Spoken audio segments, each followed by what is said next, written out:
prvo vozimo Kapturu pravodnicu. Jel svili ili ne svili? Da.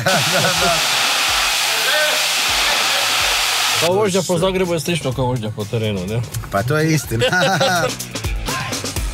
Pakiramo voće u Kaptur. Puno voća. Posao je odvest Kineze na jezero i spečar štilj, kobase. Jel majmunčići vole kupiti? Dobro da nema 140 kila, tak jak izvoli. Poručit ćemo voće u Sološki. Znaš, zbuni me nekad kao jel crveno, kao go. Da, hvatam zeleno ili žuto. Koliko ih je on uzeo? Pogledaj, uzeo ih je 8. Ideš na Trešnjevački plac kupiti ruže koje ćeš podijeliti prolaznicima. Da vidimo kome sve možemo uljepšiti dane. Da, vidi, treba.